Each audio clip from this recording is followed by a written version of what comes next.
एक और आंकड़ा बड़ा महत्वपूर्ण है, आप भी देखिएगा, आप में से कुछ लोग रिसर्च करते रहते हैं। जिन मतदाताओं को बंगाल में वोट के अधिकार से वंचित रखा गया, उन सीटों पर जीत का मार्जिन एसआईआर डिलीशन के नंबर से कम है।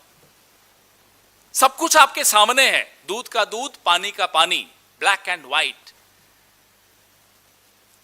हम उम्मीद करते हैं कि माननीय सर्वोच्च न्यायालय भी इसका संज्ञान लेगा और मतदाताओं को उनके अधिकार फिर से देकर, हमें लगता है कि उन सीटों पर फिर से पुनर्मतदान होना चाहिए। मार्जिन्स आपके सामने है। The number of people you deprived from the process of voting in Bengal, look at the margins of victory on those seats. The margins of victory on those seats are less than the number of people you've deleted from the voters list. And those people are still waiting for their right to vote to be restored, and we hope and pray that the Honorable Supreme Court takes so much cognizance of this and restores their right to vote. बात सर्वोच्च न्यायालय की मैं इसलिए बार बार और मन में पूरी श्रद्धा के साथ हम लोग करते हैं, मेरा निजी मामला हो, आपका मामला हो, किसी का भी मामला हो, लोकतंत्र को बचाने में हमेशा सर्वोच्च न्यायालय की एक बहुत बहुत महत्वपूर्ण भूमिका रही है। अत्याचार करने वाला, दमन करने वाला कितना ही बड़ा हो, 200-250 पुलिस भेज दे, कुछ कर दे, सर्वोच्च न्यायालय आंख बंद करके बाबा साहब अंबेडकर के संविधान का स्मरण करके हमेशा निर्णय लेता है। और बाबा साहब अंबेडकर साहब के संविधान के सामने ये तमाम ताकतें बौनी हैं। आपके सवाल।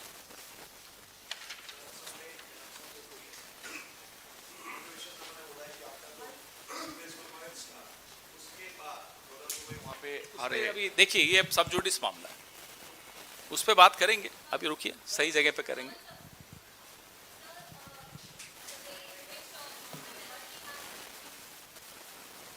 The way in which Mamata Banerjee has refused to let it go, she has said that I am not going to resign from the post of the chief minister. Do you agree with the stand which TMC she has taken? Do you agree with the fact that the victory margins on seats where the deletion margins were high, just compare the two margins, would you agree that 100 plus seats were completely robbed, stolen from TMC? First answer me, give me the answer to this question. Is this the right way to conduct elections? Is this the right way to do SIR exercise? Sir Pawan sir, इधर से sir, पवन sir. हाँ सीधा, जिसके हाथ में mic है उसको, जिसकी लाठी उसका भैंस।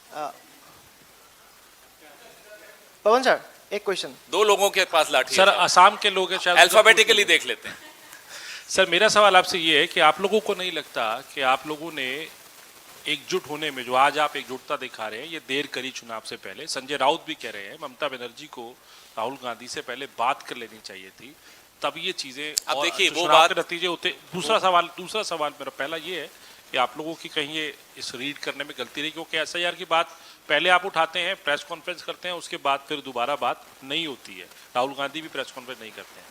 दूसरा सवाल ये है कि जब डीएमके को छोड़ के आप लोगों ने, या अभी टीवीके को आपने जब समर्थन दिया है, तो डीएमके की तरफ से और कई और लोगों की तरफ से ये कहा जा रहा है कि एक ये बैक स्टैबिंग जो है अलायंस के अंदर कांग्रेस ने डीएमके के साथ की। मैं आपको पहले दूसरे सवाल का जवाब देता हूं, पहला फिर भूल जाऊंगा तो फिर पूछ लेना। दिसंबर 2013, याद करिए, आप में से काफी लोग उस वक्त भी पत्रकार थे, कुछ नौजवान हैं, कुछ मेरे जैसे हैं। दिसंबर 2013 में डीएमके ने खुद स्वतः एक प्रेस कॉन्फ्रेंस करके निर्णय लिया कि वो अकेले लोकसभा चुनाव लड़ेंगे। उनका लोकतांत्रिक हक था, उन्होंने किया। तब आपने पूछा क्या उनसे? ये बैकस्टैबिंग है। इसको बैकस्टैबिंग नहीं कह सकते। दो पार्टियां हैं, मिलके चुनाव लड़ी। ऑब्जेक्टिव क्या है? मकसद क्या है? मकसद है कि कीचड़ नहीं फैलना चाहिए, और कीचड़ को फैलने से रोकने के लिए अगर हम लाइक माइंडेड पार्टीज मिलकर सरकार बना रही हैं तो उसमें क्या आपत्ति है? मैंने आपको 2013 दिसंबर का उदाहरण दिया। 2014 में लोकसभा चुनाव हुए, नतीजे देखिए तमिलनाडु। पहला क्वेश्चन आपका था कि सही वक्त पे बात होनी चाहिए थी। एसआईआर को लेकर एक प्रेस कॉन्फ्रेंस हुई राहुल जी की, आप गलत कह रहे हैं। एसआईआर को लेकर पूरी की पूरी यात्रा हुई बिहार में। एसआईआर को हमने कभी अबैंडन नहीं किया, हमने हर चुनाव में एसआईआर का मुद्दा उठाया। कांग्रेस पार्टी ने एसआईआर का मुद्दा शायद सबसे पहले और सबसे मुखर आवाज में उठाया और उठाते रहे। पवन सर, मैं आसाम से एक रिलेटेड क्वेश्चन है।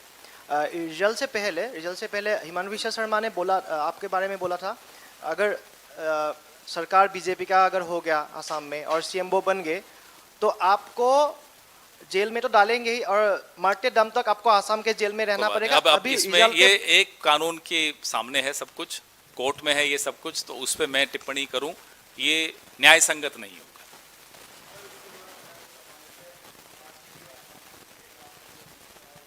सही वक्त पे सब जानकारी दूंगा। पवन जी, मेरा सवाल ये है कि कल तमिलनाडु के भीतर नई सरकार का शपथ होने जा रहा है। तमाम दिग्गज, तमाम बड़े नेता वहां पे पहुंच रहे हैं। क्या राहुल गांधी भी वहां पे जाएंगे? जो जानकारी होगी आपको तुरंत साझा करेंगे। दूसरा एक और सवाल है कि पश्चिम बंगाल के भीतर ममता बनर्जी जिस तरीके से आंदोलन कर रही हैं, तमाम इंडिया गठबंधन के नेता पहुंच रहे हैं, अखिलेश यादव पहुंच रहे हैं, क्या राहुल गांधी का भी जाने का इसमें कार्यक्रम चर्चा है? हो रही है, जरूर आपसे बात करेंगे। लेकिन जो बंगाल में हुआ उस पे सबका ध्यान, और मुझे लगता है ये इंडिया अलायंस की जो सबसे बड़ी पार्टी कांग्रेस पार्टी ने और हमारे नेता राहुल गांधी ने जो स्टैंड लिया, पूरे देश ने उस स्टैंड को समझा, सराहा कि इस तरह की राजनीति, एक कांग्रेस ब्रांड की, कांग्रेस मॉडल की, राहुल गांधी ब्रांड की पॉलिटिक्स ने सबने सराहा उसको। पवन सर, मेरा सवाल। माइक पहले माइक भी और महिला भी तो फर्स्ट प्रेफरेंस। खेरा साहब, मेरा एफआईआर तो नहीं कर रहे। मेरा दो सवाल है। एसआईआर को लेके जब राहुल गांधी, या वोट चोरी को लेके जब राहुल गांधी प्रेस वार्ताएं कर रहे थे 24 के बाद, महाराष्ट्र हो, हरियाणा हो, तब जो दल है, बाकी विपक्षी दल इंक्लूडिंग टीएमसी कि अभिषेक बैनर्जी से लेके तमाम नेता मजाक कर रहे थे कि ऐसे कैसे हो सकता है कि उनके नाक के नीचे वोट कट जाए, वोट चोरी हो जाए, आप ग्राउंड पे रहेंगे तो ऐसा नहीं होगा, ये तो बहानेबाजी है। अगर मैं गलत हूं तो आप मुझे सही करिएगा। सवाल खड़े किए गए थे। राहुल गांधी ने पीपीटी भी किया था, तो उसको लेकर भी कोई ज्यादा कन्विंस नजर नहीं आ रहा था। तो आज क्या बनता है कि राहुल गांधी अपने कार्यकर्ताओं को बोले कि ज्यादा खुश होने की जरूरत नहीं है? राहुल जी ने कोविड के पहले मोदी जी को बोला था कि कोविड होने वाला है।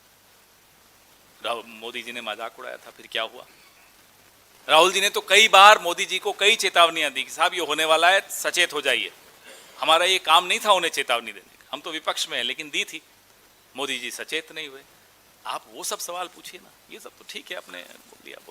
उसी पे कंटिन्यूटी में सर, तमिलनाडु में स्वेरिंग इन होने वाली है विजय की, उसको लेके तमिलनाडु पीसीसी की तरफ से के थ्रू न्योता है राहुल गांधी को। आपको सही वक्त पे जानकारी जरूर देंगे। वो जाएंगे या नहीं जाएंगे? जरूर आपको जानकारी देंगे।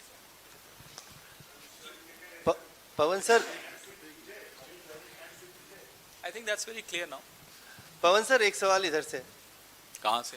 हाँ सर, पश्चिम बंगाल में जो नतीजे आए हैं उसको लेकर खासतौर से टीएमसी और अब दूसरी जो विपक्षी पार्टियां इंडिया गठबंधन की, वो भी इस बात की मांग कर रहे हैं कि 12 बजे से 6 बजे के बीच जिस तरह से वहाँ पे इलेक्ट्रिसिटी कट हुआ, सीसीटीवी बंद कर दिया गया, अब ये मांग की जा रही है कि 12 से 6 के बीच के सीसीटीवी फुटेज को इलेक्शन कमीशन को पब्लिकली डिक्लेयर करना चाहिए, क्योंकि जिस तरह से ममता बनर्जी पहले लीड कर रही थी, बाद में उनको आखिरी कुछ राउंडों में ट्रेल करवाया गया, तो इस पे कांग्रेस क्या? बिल्कुल, सबको शक तो खैर अब गलत शब्द है, यकीन में बदल गया है शक, कि घपला हो रहा है, धांधली हो रही है, और धांधली को छिपाने के लिए नियम भी बदले गए कि कितने वक्त तक सीसीटीवी फुटेज रखेंगे, ये सब भी नियम किसी कारण से बदले गए।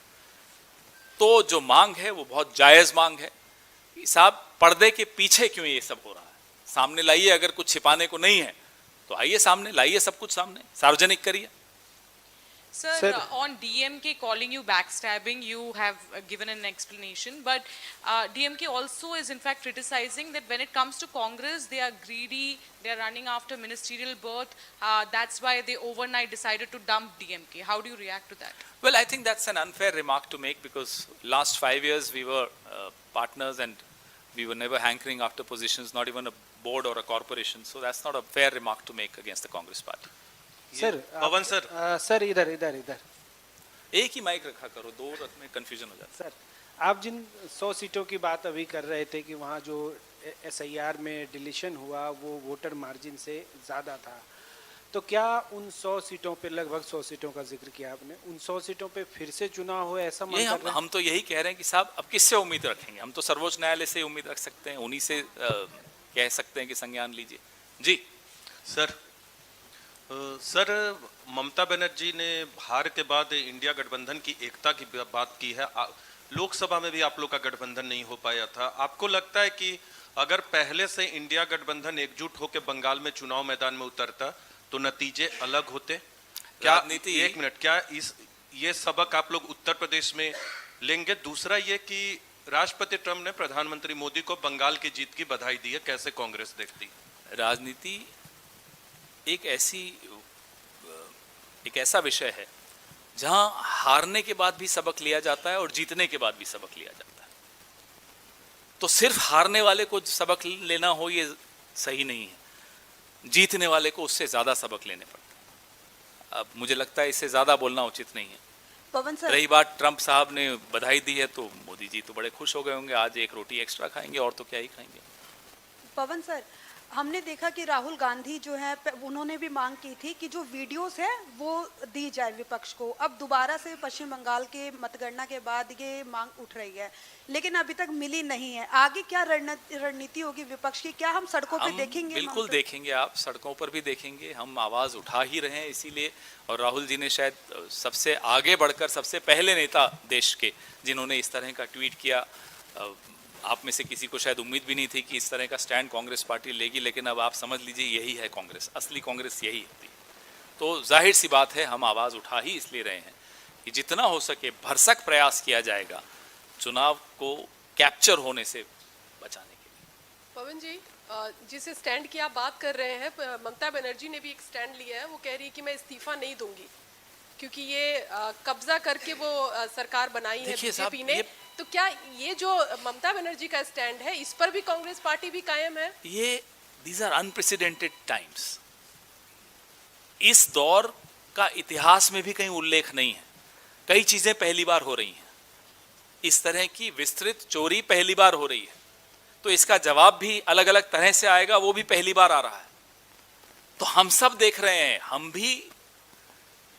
हम और आप इतिहास के गवाह बन रहे हैं। कल आने वाली पीढ़ी को आप गवाही देंगे कि हां वोट चोरी हुई, हां सरकार चोरी हुई, और आप यह भी बताएंगे कि उस चोरी का जवाब फला ने ऐसे दिया, किसी और ने कैसे दिया। जवाब भी देखिए और चोरी भी देखिए, फिर आप खुद तोलिए क्या ये जवाब उचित है या नहीं है।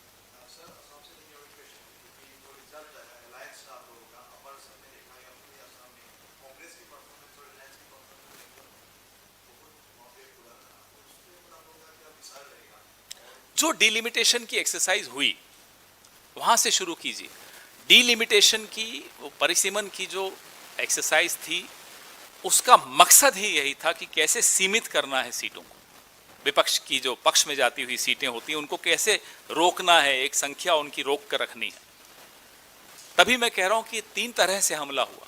SIR, परिसीमन, ये परिसीमन का तो बहुत महत्वपूर्ण हमला है।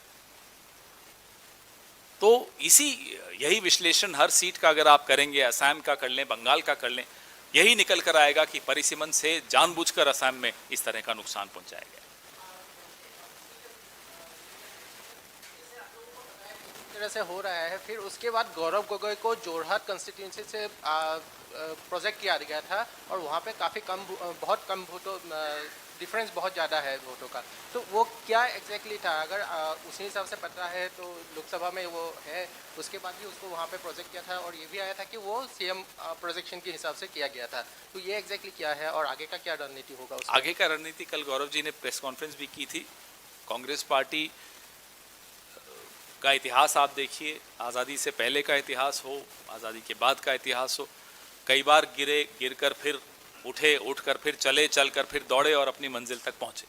यही कांग्रेस पार्टी का इतिहास है, यही आगे की रणनीति है, असम हो या कोई और राज्य।